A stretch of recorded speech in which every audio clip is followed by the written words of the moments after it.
It has been quite an eventful week. Good morning. Good morning. Thank you for joining us. It really Starting with what's been going on in Soweto. It's been the biggest story of the week. Well, at least in domestic terms. Yes, and of course it has international repercussions too, to the extent that it talks to the ability or inability of the country to deal with internal issues or to manage internal conflict of this kind of civil nature.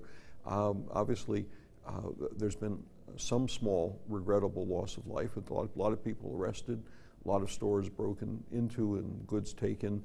And it's a combination, depending on who you talk to and depending on which social scientist, for example, you discuss this with, it's some sort of toxic mix of xenophobia or Afrophobia, as some people are now putting it, criminality and opportunistic crime.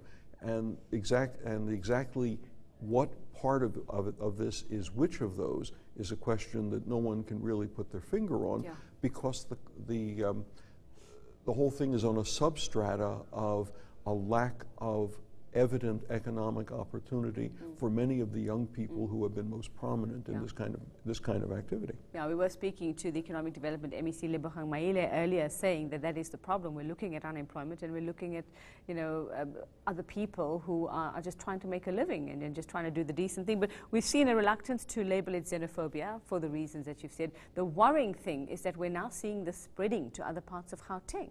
Well, I mean, that's partly a function of the environment that we all live in now. People do watch the news or listen to it on the radio. Their friends talk to each other. And people say, yes, well, if here, then why not here? Because the objective conditions in one place are not particularly different than they are from another place. If there's unemployment and dissatisfaction in Mdeni and Soweto, it's unlikely that it's enormously different in Sebokeng or some other neighborhood further along the way. And this is a problem. And I think the other thing is that the focus falling on how police are dealing with it, and police, well, at least one of them actually getting involved in the looting.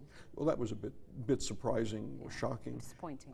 What you also see, of course, is this is becoming a almost yearly repetitive process, and to some degree, and this is the thing that troubles some people already, the police response appears to be reactive rather than proactive in advance. There's a lag of 12, 15 hours. That's what I was thinking when you said we depend on information coming from the public during that briefing. I mean, you should be out patrolling and just making sure.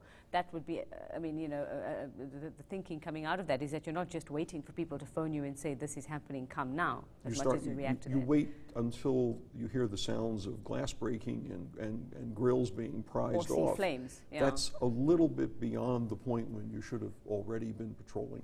After these many days of what's been happening there. Let's move on to the other story, which was the Gupta story, Gupta Gate, as it was labeled. And we see the two officials who were implicated about 2 years ago now having charges withdrawn and now planning to take their own court action against the government. Well, as you would expect, I mean, the two military officers whose careers in the military are effectively finished, they feel undoubtedly that they were unfairly singled out as the proximate cause for the problem, when their argument is almost certainly going to be they were line officers. They were unlikely to be the people who would say, fine, land this plane here. So they will argue that they were operating on the instruction or very strong suggestion of higher authority.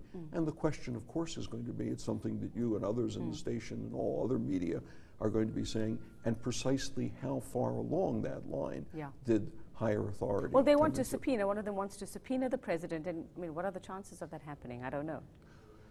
Well, it's going to be an interesting question. I don't think it's been done in this country before. Many, many years ago, during the Watergate crisis, the original gate, if you will, in the United States, congressional hearings about it, one of the senators, Howard Baker, said, what did the president know and when did he know it? And it's a line that echoes forward in all such scandals now. When did he know it? All right, well, we'll have to wait and see what happens there, whether they will be successful. The other thing has been all about the money. around the world. We have Davos, World Economic Forum, the most expensive burger ever. That was what we heard. And then this, which we see on the front page of a Business Day this morning, talking about quantitative easing, European quantitative easing. And then the headline, SA market cheers ECB stimulus package. What does it mean for us? Well, it's interesting. As soon as you say quantitative easing, you can see the eyelids of millions close. Glaze over. Just as people fall into a torpor.